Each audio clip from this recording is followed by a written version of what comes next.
And at 10, Brian Wells. This is certainly an interesting case that you may not really think relates to William, but let me explain my thought process. Brian Douglas Wells was an American pizza delivery driver who was killed during a complex bank robbery plot. The plot involved a collar bomb, a scavenger hunt, the robbery itself, and a pizza delivery man. Following an attempt to rob PNC Bank, Wells was surrounded by police. That's when the bomb around his neck ended up detonating, killing him. And while his family denies that he was a part of it, investigators and a federal prosecutor concluded that Wells was a knowing participant in the bank robbery. However, he was told that the bomb was fake, and he did not know that his co-conspirators intended for him to die. Now, I think that it was probably detonated because he got caught and they didn't want him to rat on them, and that is the prevailing theory amongst these people as well, amongst the prosecutor and whatnot. But aside from being a pizza delivery man for Mamma Mia's Pizzeria, what possible connection could he have to Afton? Well, being killed by a device that was supposed to be safe, for one, the spring locking and the collar, being betrayed by your peers, in William's case most likely Henry, and the affinity for complex plans. I feel like this may have been at least a slight source of inspiration, especially since this came up when I searched for pizza place serial killers, because I was hoping that there would be one. That's weird to say. Let's just move on. And at 9, Andrew Cunanan. Andrew Cunanan was born in San Diego, California, and eventually settled in San Francisco's Castro district and socialized with older, wealthy gay men while indulging heavily in illicit substances. It's unclear what set him off, but he began a cross-country killing spree of 5 unknown victims, the last of which was actually fashion designer Gianni Versace. Cunanan killed himself on a Miami boathouse in 1997, and if that didn't set off an alarm, congratulations, you have not been ruined by FNAF yet. However, William Afton also had 5 victims at least, but definitely only had 5 when FNAF 1 and even around FNAF 2 was released. And while FNAF 1 does take place in 1993, many have theorized it to instead take place in 1997, which is unlikely given the minimum wage of the times and the connection to another real person, but nonetheless, it's certainly an interesting case of more possible dates lining up and the same number of victims. You know, a lot of people on this list are actually going to have 5 victims, and it's extremely creepy. And at 8, Nathan Dunlap. In December of 1993, after Chuck E. Cheese had closed in Aurora, Colorado, Margaret Kohlberg, who was the manager of this Chuck E. Cheese, was tallying receipts in the back room. While she was doing that, Bobby Stevens was scrubbing down the kitchen, and Ben Grant, Colleen O'Connor, and Sylvia Crawwell were all working in the main party area. However, there was someone hiding in the bathroom, 19-year-old Nathan Dunlap, who earlier that year had begun working as a cook, but was fired after an argument over his hours. But this time he was looking for revenge. He exited the bathroom and began firing, killing everyone in the building. First Sylvia, then Ben, then Colleen, then he went into the kitchen where he shot Bobby, although Bobby ended up surviving and was actually a key witness in his case. Then Nathan went to the back room, where Margaret opened the safe before being shot twice. Nathan filled her bag with $1,500 cash, arcade tokens, and keychains, but thanks to the security cameras he was promptly arrested and sentenced to death. Thanks to MatPat and his first game theory on FNAF, this one is fairly well known, hence why it's closer to the top, but if I didn't include it, I feel like everyone in the comments would have asked me why, so there you go. And at 7, Ennard. Costumes don't really have to be elaborate to be scary. Take for example this Ennard cosplay by YouTube channel Skywarped33. The entire endoskeleton spaghetti bits aren't there, but the lights and sounds make it even more frightening than you'd think. The face also opens up, and I think that we all know how I feel about animatronics who can move their face at will at this point, okay? It's not something that should be allowed. However, even without all the parts and the eyes, this Ennard cosplay is not something I would want to run into in a dark alley, especially not after that goddamn vent repair minigame. That caused me to have some serious issues, okay? It's rough, okay? I used to like spaghetti. Man, like now what am I supposed to do? And at 6, Ted Bundy. During an interview with Daco, PJ Haywood, the voice actor for William Afton in Sister Location, FNAF AR, and Ultimate Custom Night, said that Scott Cawthon described William as being a charismatic, smooth-talking snake oil salesman, which coincides with Book William being able to convince anyone of anything. This is actually very similar to how Ted Bundy had been described. Bundy was regarded as charismatic and handsome, traits that he exploited to win the trust of both his victims and society as a whole. He would typically approach his victims victims in public places, either feigning a physical impairment such as an injury or impersonating an authority figure, before bludgeoning them until they were unconscious. While he did operate nearly a decade before Afton started his spree, those are merely just like year numbers. But one of the most interesting facts, however, is that in 1975, Bundy was arrested and jailed in Utah for aggravated kidnapping and attempted criminal assault. In Utah, where the games and the crimes of Afton take place. Halfway through into number 5, Real Pizzeria. Before the release of FNAF 4, Scott Cawthon's website was littered with references to the numbers 8 and 7 in the source code. This caused many fans, and even dear old MatPat, to think that these were references to the year 1987, when the famous frontal lobe bite occurred. However, other fans believed that these were coordinates, so after plugging them into Google Maps somehow, which honestly I don't understand how you would have gone about doing that. Like, do you just like type all the numbers in? Like, I don't know, I tried it and it didn't work. Whatever. After putting them into Google Maps somehow, they found a location that it actually gave. And the location was an actual pizzeria. Obviously, once this got shared, fans of the franchise started harassing the place trying to get answers. And while it was all one big coincidence, someone might have caught on before. Kathy Blockus reviewed the pizzeria saying that the robots kill. And I saw a robot fox killing a kid before in there. Run for your lives out of there. This was left 3 weeks before FNAF 4 was announced, which is when all the 8s and 7s appeared on the website. So while this is incriminating, they also left the place 5 stars on that review where they said that they were watching people get murdered. So obviously they're just a fan of the franchise. In at 4, Donald Harvey. Harvey belonged to a group of psychos known as the Angels of Mercy who claimed to kill for the benefit of the victim. Harvey was convicted of 37 of his more than 57 suspected murders, and he confessed to as many as 87. When Harvey was hired at the Cincinnati VA Medical Hospital, he managed to collect over 30 pounds of cyanide which he had kept in his home. He also kept diaries and detailed notes on each one of his victims, including how he killed them. That gives me just that's intense William Afton vibes. Like, not for some certain reasons, but the delusion of him thinking that he was doing it for the benefit of the victims or just for any benefit it's horrifying, okay? It's the exact same kind of delusion that I could see William having. And a similar delusion to what he seems to have in the games. In the books, he's not exactly like this from my memory, but the game version certainly seems to be the type, okay? Especially given his appearance in the Foxy Go Go Go minigame where he's smiling. Getting close to the end of number 3, Mrs. Afton's death. The story of Mrs. Afton, if there even is one, is a mystery that we've been debating for ages. A story that hasn't even had a slight amount of explanation. No references, no mention of a name, nada. So, naturally, there are theories. However, these theories have no base in actual game lore and instead focus on FNAF fan animated music videos and stories that are treated as canon and sadly, heavily so, sometimes. The truth is that we have no idea what actually happened to Mrs. Afton currently. We have no idea if there even was a Mrs. Afton or if it was just a baby mama or if William ended up having a surrogate so he could have children of his own, and hell, his kids may just be adopted or actually stolen. Yikes.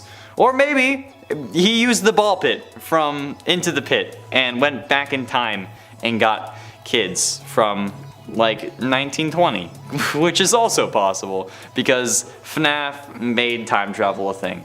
Either way, for some reason, and I'm not quite sure what video caused this to pick up, I'm pretty sure it was the Living Tombstones, a lot of people think that Mrs. Afton died in a car accident. I mean, it's a possibility, but that doesn't mean that it is canon. There are other explanations, and no one really says those are canon, so I don't know why you think that a car accident is canon. There are also others that think that William killed her, or that she just left him because she found out what he was doing, but then for some reason left his prime demographic with him and didn't call the cops. And others think that her leaving is the reason that he started killing people. And you know what? All are equally possible, but nothing is actually canon, so stop it. And ultimately, in at number 2, John Wayne Gacy. John Wayne Gacy, as I'm sure you know, was an American serial killer who killed 33 young men and boys. Gacy regularly performed at children's hospitals and charitable events as Pogo or Patches the Clown, personas that he had devised. He became known as the Killer Clown due to his public services as a clown prior to the discovery of these crimes, but jeez. Gacy committed all of the crimes inside of his ranch house, which is a horrible idea, just like William killing inside of his own pizzeria. Typically, he would lure a victim to his home and then dupe them into donning handcuffs on the pretext of demonstrating a magic trick. And while this is absolutely disgusting and really makes me sick to my stomach, there are still a few similarities to Afton. Okay, killing in a place related to you. For Gacy, it was his ranch house, and for Afton, it's his business. The target demographic is also the same with young people, although Afton also killed girls, which I don't even want. Ugh. And while you may think that this is a stretch, even FNAF itself made the connection with FNAF AR through the clown Springtrap skin. Intentional or not, come on, that's a connection. And finally, in at number 1, Robert Berdella. Robert Berdella is, to me, the seemingly perfect inspiration for William Afton. Not only did this man own his own business called Bob's Bizarre Bazaar, where he reportedly sold human skulls, but he also seemingly started his killing spree in 1984. The MO is certainly not the same. Berdella would drug and kidnap men that he met in bars and on the streets, but the same idea of killing people you meet in a restaurant scene is carried over to William. There is no confirmed inspiration for William, hence this list, but there are certainly a decent amount of similarities between these two. In fact, if you combine like all the serial killers we talked about on this list, especially these last 4, you'll basically get a real William Afton, and I don't like that, okay? That's horrifying. But again, that was the point of this list, so it was a way for me to talk about FNAF without having to talk about FNAF, okay? I didn't go into too much detail with these because, well, I'm sure you can guess why, but yeah. Either way, I think that this is a pretty... The similarities are scary, that's all I have to say. And at 10, Springtrap. Craftix Gaming's YouTube channel features a video of a real Springtrap costume, and honestly, it's terrifying. Springtrap is the main animatronic of FNAF 3, and this costume is freaking nuts. This is a very good costume, and while Springtrap may not be the scariest animatronic, he's not someone I'm gonna want to tussle with. However, I want to talk about what's going on with this character, because my guy, you dressed up as a possessed man who is inhabiting an animatronic, unable to die but still decaying. You are quite literally dressing up as a serial killer. Like in the FNAF world, if you dressed up like this, it'd be like if you dressed up as Ted Bundy in this world. And if you want to be in FNAF that badly, okay, don't dress as the serial killer, is all I'm saying. And I know that's ironic coming from me, okay, given what I'm dressed like at this moment. Do I look like I want to be in Five Nights at Freddy's? Have I made things seem like I want to be in this world? Because if I have, you need to watch more of these videos, okay? Also, I'm dressed up as the purple guy who makes no appearance in the actual FNAF world, okay? There is no actual, okay, there is the actual purple guy, but he doesn't look like this, okay? The purple guy that I am dressed as is not actually a real version of the serial killer in their world, okay? I don't want to be in that world. Those doors aren't it, Chief. They ain't it. No, the doors ruin it for me. And at 9, Scrap Baby. Scrap Baby is a creepy animatronic. No ifs, ands, or buts about it. Scrap Baby is by far creepier than the normal baby animatronic, and this costume certainly does it justice. Animatronics are a difficult costume to really make, since we're people, and unfortunately do not have robotic limbs for the most part. Or if we do, we typically try to make it look like a real leg instead of a robot leg. But a Scrap Baby is even more difficult since, you know, it's a scrap animatronic, and it has a giant freaking claw in its hand. Scrap Baby is a very damaged and recycled version of Baby with a realistic reddish orange kind of bodysuit, light blue stuff, yellow pigtails, and okay, she wears an orange top with red frills, and it's just super damaged, okay? Like this, she's very damaged. Mentally and physically. Yet somehow Instagram user Gaius Bazzani was able to recreate this in an awesome way. So, very well done. And at 8, Vanny. With Vanny being an upcoming villain and already one of the most popular characters in the series, there are bound to be plenty of costumes of her. However, this one from Rojito Uwu on Twitter is probably the most accurate and creepiest one I've seen. Vanny being a reluctant follower does in a way technically make this a glitch trap cosplay as well, but we won't really talk about that because that's not what counts. This costume is probably the most realistic costume on this list because, well, Vanny in the games ended up making her own suit and is just a human inside, whereas like the other characters like Scrap Baby or Springtrap are animatronics as well as sometimes part human, be it soul or another body. And Rogito's costume follows the exact same concept as Vanny, just a person who makes their own suit, which makes this potentially one of the scariest things of all. I mean, technically it's not the same thing because they're not possessed and enticed to make it by the person possessing their brain, but I mean, it's close enough. I mean, they could be possessed for all we know. I don't know. And it's 7 Burke and Hare. The Burke and Hare murders were 16 serial killings committed over a period of about 10 months in 1828 in Edinburgh, Scotland. The 2 men who committed these killings, last names Burke and Hare, were doing it because they also sold the corpses to Robert Knox for dissection at his anatomy lectures. There's actually a shortage of corpses in Edinburgh, and thus people actually started grave robbing and selling the corpses rather than selling the possessions, since a loophole in the system only considered it a theft if the body was taken with its clothes. Naked corpses were fine to take though, apparently. They didn't really think that one through. These 2 were killing in the name of science, something that we suspect William was doing as well. However, they actually were, in a messed up way, contributing to the furthering of science, whereas William is only doing it for his own selfish reasons and to become immortal. After Hare was given immunity to confess to the murders so that they could convict Burke, Burke was sentenced to death. Shortly afterwards, his corpse was dissected and his skeleton was displayed at the Anatomical Museum of Edinburgh Medical School, where, as of 2021, it actually still remains. Oh, and by the way, the reason they're known as Burke and Hare was because both of their first names are William. Yeah. So maybe Afton's wife is named something similar. And at 6, Nightmare Freddy. Nightmare Freddy is one of the most iconic versions of the character, even if there are only 3 games that feature this guy, those being FNAF 4, Ultimate Custom Night, and FNAF VR. However, this Nightmare Freddy cosplay is insane, and in my opinion, would have been our frontrunner for the Coupe de France cosplay competition that it was for back in 2017. The video was uploaded by YouTube channel Gorgon Geek, and this guy plays the robot thing really well, but as soon as he drops that microphone, he goes into terror mode, and it's certainly something to behold. I would have enjoyed it if he had like the little frettles with him, but the moving mouth is certainly a nice touch, especially with the attempted jump scares they do in the video, because he just goes like ah and stuff. Like, imagine if this guy had started twerking though. At one point I thought he was going to. He went to pick up the mic and I thought he was just going to start busting it, but no. I think that would have won them gold though. If you get this out of here. If you had started twerking, my guy, you would have won. I don't know what place you came in, but if you'd twerked, you would have won. Halfway through, and at number 5, Sparky the dog. It sounds cute at first, but don't let that name fool you, okay? He's haunting to look at. He's an animatronic, of course, but not a real one. In the early days of development, a rumor began to spread around, apparently reporting a 6th animatronic that would make an appearance in the game. So if Sparky did appear, it would have been pretty obvious, because he's a dog, and that's literally the only dog in the game. But the good news is that he wasn't real. But if he was, apparently he wasn't going to attack you. He was just going to stand and watch you for a bit, which is kind of worse. Screenshots, of course, hit the internet, but it was never a thing.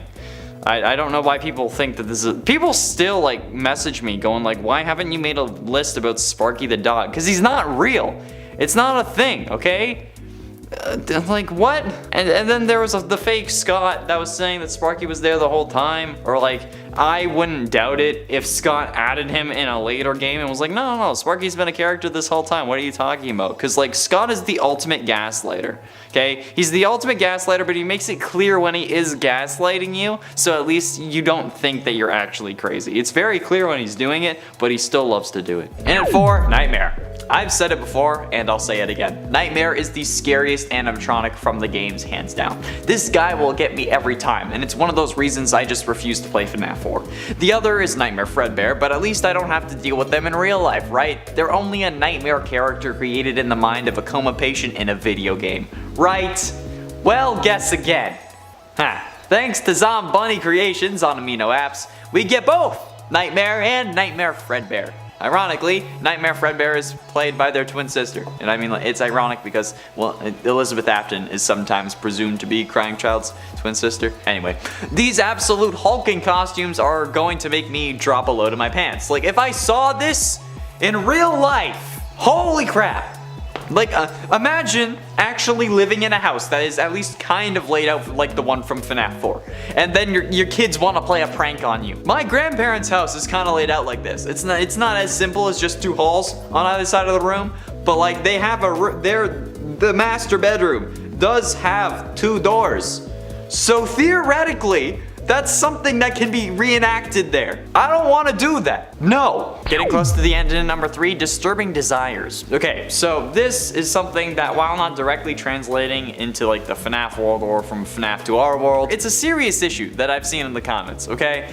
So we've made a series of videos about how we could turn a closed Chuck E. Cheese location into a FNAF joint, or even all of them into FNAF joints. But you see, in the comments of those videos, which you should totally go watch by the way, links in the iCard, and then share the videos with Scott because that sounds like a fun project, even if it's just like for a week, please. If Mr. Beast can open a fast food chain, Scott, I'm sure you can make FNAF real. The comments of those videos, okay, are full of various people telling me that they think it would be a great idea to have a real FNAF, because then they could go and die in the restaurant and possess an animatronic. What? Why the absolute hell would you want that? First of all, okay, possession isn't real. That's not a thing in real life. I have yet to see any real evidence about it or anything paranormal, okay? But in addition to that, even going by FNAF rules, you would need to suffer heavily when you die in order to generate the agony that is needed to possess something. Since in FNAF, all possession is actually just a manifestation of your extreme agony grabbing onto something that's nearby, as we learned from Fazbear Frights and Dr. Phineas Taggart. If you're happy that you're in the FNAF restaurant and you're happy that you're dying there so you can possess something, you wouldn't end up possessing something because you wouldn't be in agony. You'd be happy. So, this is just a bad idea overall. Don't do it. And ultimately, in at number 2, Twisted Freddy. Holy ever living hell, okay? This is a horrific masterpiece that I could only hope to achieve. This full body Twisted Freddy costume is probably one of the most horrific FNAF costumes I've ever seen. Especially because I believe that the Twisted animatronics are probably the scariest version of the animatronics present in the novels, and a solid tie for the scariest animatronics alongside the nightmare ones from FNAF 4.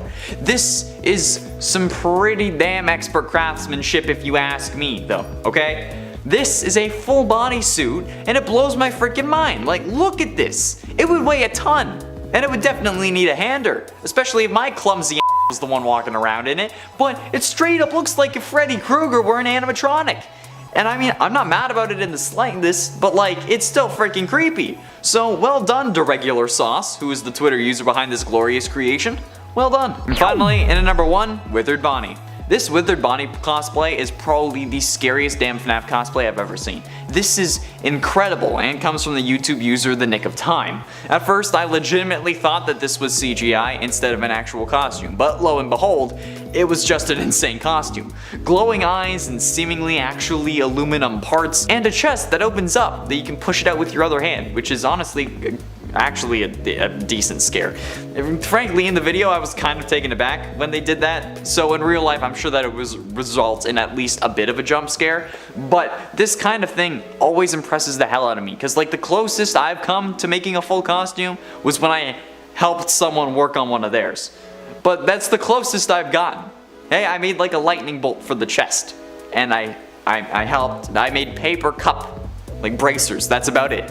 This is hella impressive to me. I don't understand how people do this. In at 10, Pizzeria. I don't think it's a secret that the main reason people compare Freddy Fazbear's to Chuck E. Cheese is because it's the same shtick. I think it's pretty obvious. Obvious enough, in fact, that I don't really need to talk about it, but this is going out in like 2 weeks' time, so I needed numbers, okay? I'm literally filming this on the day that Security Breach is supposed to come out. So anything that relates it to Chuck E's, if any, since this is one that takes place in a giant mall, and I don't think Chuck E's has done that, it won't be on the list, because the game doesn't release for like another 7 hours. But I haven't heard of any other children's pizzerias with animatronics and all like the hoopla of cardboard pizza. I mean, like there may be some overseas, but in the States where this game takes place and where the creator is from, I don't think that there's any competitors to Chuck E. Cheese. The idea of a pizzeria with robot animatronics that sing is pretty unique, so I think that's fairly obvious. Also the name, Freddy Fazbear, Chuck E. Cheese. And at 9, Animatronics. Now, not only are the animatronics just kind of the same, since, you know, they're all anthropomorphized animals, but even the characters seem the same. The inspiration for Chica could be one of many things, but most notably, in this case at least, one of Chucky's friends from the Chuck E. Cheese lineup is called Helen Henny, which would make a lot of sense given the alliteration in Chica's name and the fact that they're both chickens. Helen Henny and Chica the Chicken, I think, are pretty obviously meant to be connected, and while Bonnie and Freddy may not have direct comparisons, I think that the whole it's a pizzeria thing, the animatronics are pretty solid evidence as to why they're the same as well. Plus, Foxy may be in some ways based on the character of Rolf the Wolf from the Rock of Fire Explosion show of his Pizza Place's animatronic band, which is also a part of Chucky's group, as they both have their own stage apart from the other characters, and both animatronics are animals part of the Canidae family, or Canidae family. I'm not sure how it's pronounced, but that's just like foxes, wolves, dogs, etc. In an 8, arcade. While plenty of places have arcades, I mean hell, even my cousin has an arcade, but that's because he's absolutely rolling in it. The main comparison is the whole prize counter thing. Not many places have a prize counter, but it is certainly not exclusive to Chucky's. A bowling alley in my hometown has one, Dave & Buster's has one, the list goes on. I mean, if they really want to generate a customer base based on the arcade, they usually have a prize counter. But I think that it's the arcade and prize counter in combination with everything else that kind of solidifies it as being a Chuck E. Cheese. Only Chucky's has all three of these previous points, and even for me, I haven't gone to a Chucky's in God knows how long, but I can still picture the arcade clear as day, and all I need to do to change that memory into a memory of being at a Freddy Fazbear's is just change the animatronics. I can change them simply enough since it's not really a memory and really a recreation of a memory, like how Rick uploads the virus in the season 3 premiere of Rick and Morty, since he makes a totally fabricated origin story, which we have since learned at least has a little bit of truth to it. So basically it's like that, okay? Take parts of something that I remember and change small things about it, and then boom, I'm in Freddy Fazbear's.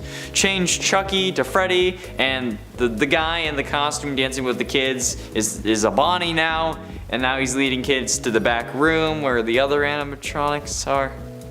Oh no. And at 7, the 2-eye theory. The 2-eye theory states that in the bad ending to FNAF 3, there are 2 eyes lit up in the head and the back, which we assume is Golden Freddy to show that there are 2 souls inside the animatronic. This isn't the case at all, and I'm going to tell you why. Firstly, it would be more difficult to tell that it was an animatronic head if only one eye was lit up, since all we see of this head are the eyes, and it's just a reflection from the first light. Since there's one light in the head, it kind of bounces around since it's so dark, okay? That's just kind of how light works. Notice how Freddy also has light coming out of his other eye, but there's no 2 souls in Freddy, right? Secondly, Crying Child hadn't been introduced yet, not coming until the next game. That wasn't even going to happen until the community was disappointed with the Springtrap jump scare, since this was supposed to be the end of the series. That's why we released the Souls in the Happiest Day minigame. Also notice that only one person wears a Golden Freddy mask in that game, and according to the official Freddy Files Updated Edition book, quote, you'll see an image of broken animatronic heads, each with a lit eye, meaning that the Golden Freddy head in the back only has one eye that is on. Okay, and considering how this is the official guidebook to the series, we kind of need to take it as law. The only argument against this, it would be that Scott could have adapted the story after this, since in a Reddit post he said that he has only ever made one retcon, but didn't actually provide the retcon itself, so the intention between the 2 eyes could be the retcon, but given the Freddy Files book actually came out after, or at least the updated one did, I doubt it. And at 6, closing. Also the fact that due to COVID, because global pandemic, a load of Chuck E. Cheese locations were closing isn't helping the comparison to FNAF, considering how multiple Chuck E. Cheese locations closed as well, not just the one. Like I said, some people were blaming these closings on missing children and other things, like in the last point, but that's not really the case. They were just starting to lose too much money to keep their restaurants operational, so they just had to close some of them. Did they close a location in Hurricane, Utah, where the games take place? No. But they closed one in Layton, Utah, which is like a 4-hour drive from Hurricane. Hurricane is actually closer to Las Vegas than it is to Layton. So I think we're safe to say that these pizzerias are safe from killing sprees, hopefully. And even rebranding part of their kitchen to Pascali's Pizza and Wings didn't really do them much good. But it helped Matt Patton get a hold of a pizza to test it, to see if the Chuck E. Cheese pizzas were reassembled or if they were just born that way in a food theory. And turns out they're just born that way. Halfway through into number 5, Arthur Gary Bishop. Arthur Gary Bishop was an American serial killer in 1983, and as a result of a routine police investigation, he confessed to the murders of 5 young boys between 1979 and 1983. Bishop was born in Hinckley, Utah, and was the eldest of 6 brothers. Bishop was raised as a devout Latter-day Saint, Mormon, and was an Eagle Scout and an honor student, which is already suspicious in comparison to Afton, given that Afton was also regarded as intelligent given his talent for animatronics, especially in the 80s, and his passion for business. But not only that, Bishop also operated under an alias. Bishop was arrested for embezzlement in February of 1978 and given a 5-year suspended sentence, but he skipped his parole and fled to Salt Lake City, living under the alias of Roger Downs. Under this alias, Bishop would then kill 5 boys between 1979 and 1983. It's also interesting that multiple key dates in Bishop's life line up closely to releases of FNAF games. On July 14th, 1993, he was arrested, and FNAF 4 came out on July 23rd, 9 days after that. Well, not in the same year, but you know what I mean. Bishop's first kill was on October 14th, 1979, and Sister Location was released on October 7th. I mean, it's not concrete, but it's certainly interesting. Plus, also he was caught in 1983, the same year that Crying Child was bit. And at 4, FNAF 4 Bite. FNAF 4 may be one of the most confusing games in the franchise, with seemingly nobody having solved it to this day unless Scott just hasn't mentioned it. But the Bite of 83, which takes place at the end of this game, makes these scarily like a real FNAF location. Not because something like this has happened before, or at least as far as I could tell from my research, but because this isn't a death that has to do with possessed animatronics or crazy technology, or resurrected purple people being bruised from the inside thanks to an amalgam of animatronic parts. No, this just has to do with an animatronic being given way too much juice. MatPat tackled this exact topic in a theory back from 2017, where he determined that to cause a catastrophic brain failure like we see Crying Child suffer in that bite, each of the 8 teeth that he gets bit with would have had to been applying over 14,000 newtons of force. 14,758 newtons of force to be exact. Which, like I've been saying, is serious overkill for moving an animatronic head. That would require multiple industrial grade pneumatic actuators that you wouldn't be able to fit in the suit, okay? This isn't a spring lock failure, like a lot of people say. This was something that is tangible in this reality, and that's probably even more terrifying than all of the jump scares at once. Getting close to the end, in at number 3, Glitch Trap. We know my issue with Glitch Trap, alright, okay? We know that I just want to watch William Afton burn and then leave him there permanently, hence why I'm wearing the costume. But I want him to actually be in hell and then stay there while we move on with another killer or something else in the series, please, for God's sake, Scott. I hate this always comes back thing that he's got going on. And despite being dressed as Purple Guy, I want William dead. So, when I saw this frighteningly realistic looking Glitch Trap costume, my nerves hit an all-time high. I think the sheer simplicity of the Glitch Trap suit is certainly something that makes this a creepy costume, since the stitches are very accentuated here. They're very clear on this version. Like, it might be like the higher contrast than like the actual suit in the games, because like you know that they're there, but you can't really tell. But like, either way, this is creepy. Plus, again, it's another version of William Goddamn Afton, who already haunts my nightmares. So what the heck? Zombunny Creations, again, on Twitter this time. Why do you gotta do this to me? Huh? Why? Bro? Penultimately, in at number 2, Employee Manual.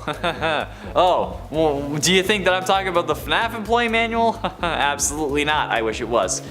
This number is actually much more concerning than that, because a particular image sent people into a frenzy with the idea that Chuck E. Cheese restaurant animatronics are actually gonna hurt you. A post from Twitter user @PabloThinghouse made mention of the restaurant's instruction manual, which is for employees, which included a section that said Chuck E. Cheese himself had facial recognition software that would cause him to come to life and attack any intruders caught on the property after hours. Sound familiar, anyone?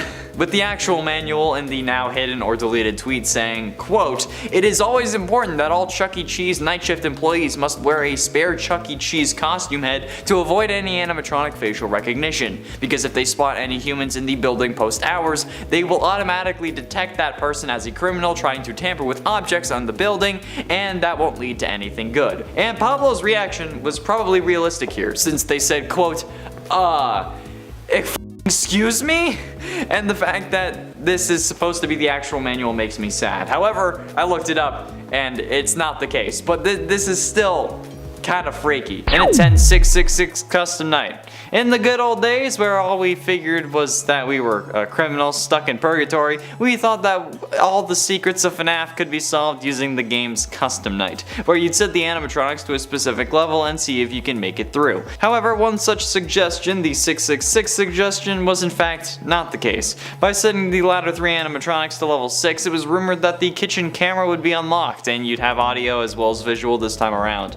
But that just turns out to simply not be the case because, well, if you look at the game files, there is no visual for the kitchen cam at all. Meaning that no matter what, unless you added a version of it yourself, there would be no way to unlock that camera. And this wasn't the only time we'd be getting trolled by FNAF 1's custom night, but more on that whole kerfuffle later on, maybe. Fun fact though, kerfuffle is what I named my first Club Penguin Puffle. And at 9, Tater the Waiter Gator. Tater the Waiter Gator was a fan-made character that was made just for fun. However, a fake Scott that also did a whole other fake FNAF thing took the model to Twitter claiming that they were a new animatronic. This guy was a real menace back in the day.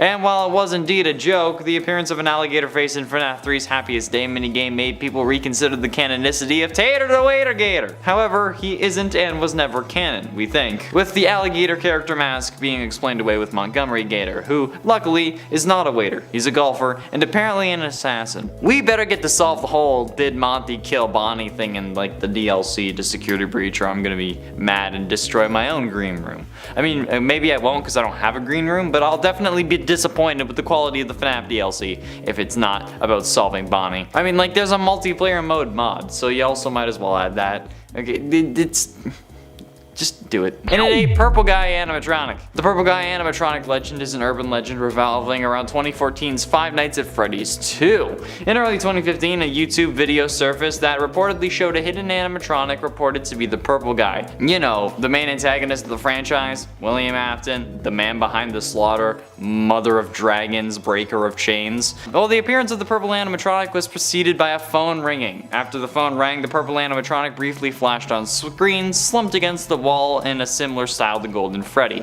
However, it was soon revealed that the animatronic was simply a photoshopped image of Golden Freddy with a purple color scheme and a purple Chica head, which I feel like it's pretty obvious that that's the case. I mean, if you look at it, you can tell. And I mean, like, we've used that a couple times, but I never believed it. Plus, if there was a Purple Guy animatronic, it wouldn't just be reused assets. What are you on about? But there could still be a secret purple animatronic that we don't know about, or maybe Toxic Springtrap in this case is the key to everything. And it's 7 headlines. The Twitter account of Diamond Zia on June 27, 2020 tweeted out 3 photos with the line of, quote, FNAF will be real in 48 hours. These pictures were of news articles, one from USA Today titled 5 children have gone missing inside Chuck E. Cheese, parents report smells coming ... One from Associated Press called post-hour worker at Chuck E. Cheese reported dead at 27, and a final one from the Something News titled night shift workers at Chuck E. Cheese claim strange movements from animatronics during post hours. However, this title had animatronics spelled incorrectly. It said Animatronics. Everyone was freaking out, understandably, and the pictures of the articles, particularly the first one, were shared all across the internet. People were losing their minds, especially because this is around the time where Chuck E. Cheese was announcing their closure. However, people didn't realize that these were just fake. How are they fake, you ask? It's simple. Source code editing. You can change what anything says on a website using like source code inspection, but it will only change for you. Like until you like reload the page, like by editing the source code. You just need to like find the aspect you're looking for, and then once you do, you can change it to whatever you want. So whoever made the original image had found an article about Chuck E. Cheese closing from USA Today, and then changed the title to 5 children going missing, and the same thing with the other articles. Hence why there are only images of the articles and not actual links. It was a hoax that blew up and honestly probably hurt Chuck E. Cheese even more. In its extreme theory, what is seen in the shadows is easily misunderstood in the mind of a child. Those words are from the developer of the series, Scott Cawthon himself, on his website during a MapHat charity live stream where he says before 4 games, 1 story. So what's going on? Players were scratching their heads for a long time about how this could be possible with one linear story, but like how? And we came to one conclusion: could it all be a dream? The online community at one point believed so. Apparently, because of FNAF 4, okay? We thought that was a dream, therefore we thought everything else was going to be one long vivid dream after Crying Child got bit by an animatronic in 1983. Fans believed the bite played out a lot differently than it actually did in the game series. So, does that mean that it originally was a dream and then Scott retconned it yet again and that was the one retcon? No idea. If that is the case though, is anything else in the series a dream? I don't know. Am I dreaming right now? I hope not. Is there really a dancing alligator dedicating a song to strippers and adult film stars? Yes, and that TikTok was very disturbing. Halfway through into number 5, Buff Helpy. Okay, this may not be a cosplay, but Buff Helpy is probably the most disturbing non-cosplay character I can really include on this list. If you didn't already know, Buff Helpy is a meme that was created on a Daco FNAF meme review video and has ever since been haunting him and the rest of the community. Don't get me wrong, okay? I love Helpy. But this Buff Helpy meme has generated a whole load of Buff FNAF character ideas, and it terrifies me now. There's nowhere is safe from these creations. If you look up any character, you're bound to find a buff version of them at some point. You just need to scroll down enough, okay? It's one of the rules of the internet, okay? Same thing with what happens to Chica. But no matter what, this is just some psychological torment that I wouldn't wish this on my worst enemy, actually. But I'm talking about it because, like, it's Halloween, and the world is currently my worst enemy, so if I have to look at this thing on a regular basis when I'm writing these goddamn lists, you have to look at it for this one number, okay? One number. That's all I ask. Getting close to the end in number 3, Thomas Lee Dillon. Thomas Lee Dillon was a serial sniper found guilty of killing 5 men. Again, with the 5. Directed by voices in his head, Dillon killed people randomly. According to attending psychiatrists, Dillon's delusions of grandeur spilled over into the reality of his life and the lives of his victims. His victims were killed by a high-powered rifle while they participated in outdoor activities, sometimes hundreds of miles from Dillon's home. Authorities did not link the killings to Dillon until he actually sent a letter to a local paper. After the FBI put together a criminal profile of the killer, a friend of Dillon's actually brought into the attention of the authorities, which in my mind is very close to the story of William Afton. The amount of victims, the authorities only investigating those murders after they got tipped off by a friend of the killer, in Afton's case that being Henry, the delusions or the voices in his head could be him being possessed. But honestly, a whole load of these people are just so much like William, it's terrifying. But ultimately, into number 2, Gregory is 40. To be totally honest, the knowledge that Gregory has in Security Breach exceeds that of my own, okay? This kid is the size of a 4-year-old, can fit inside Freddy, can fit inside baby strollers and other various small areas around the Pizzaplex. He's too small to drive one of the go-karts alone, but he also knows how to restart generators, operate a trash compactor, start and is capable of driving a car, as well as identifying a car battery, connecting the jumper cables on a car battery properly, and then using those to fix Freddy's whole recharge every hour issue. Okay? Even I can't drive a car. I don't have my full license. How is this kid doing it? I don't even know what is this thing? Like, how in the living hell does this make any sense? How do they solve the whole recharge issue in the true ending? Because Freddy is still going to need to recharge every hour. But they don't have the van this time because they ran out from a cave. So how do Freddy and Gregory make it down the hill or to whatever hill it is without Freddy needing to recharge? Or like, do they actually solve the issue?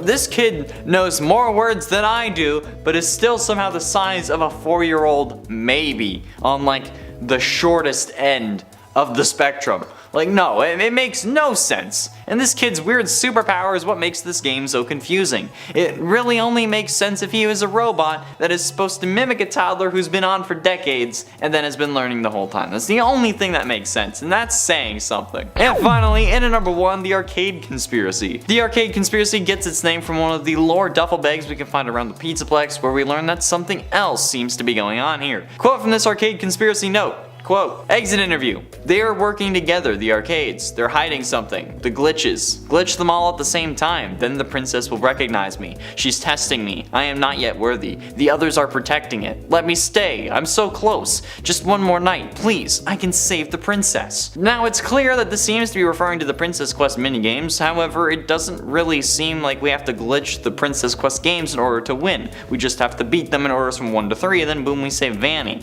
So what does this actually mean? Well, there are 3 other arcade machines that seem to be having mysterious glitches as well. The Balloon Boy World game you can find in the theater in the Sun Drops Weird Room thing. Chica's Feeding Frenzy, which won't turn off even when you unplug it, that you're supposed to be able to find in the bakery, and the Monty Golf AR Arcade that, according to its duffel bag, shouldn't be in the mini golf area, but it is. However, while you can play both Balloon Boy World and the Monty Golf game, my lowest score is 14 and the lowest score you can get is 13, so try to beat that. But Chica's Feeding Frenzy isn't an arcade cabinet. You can only access it using a mod that lets you cheat it in from the main menu, so maybe there is something else going on that we just can't access yet because the game was released unfinished and still cost $50 goddamn.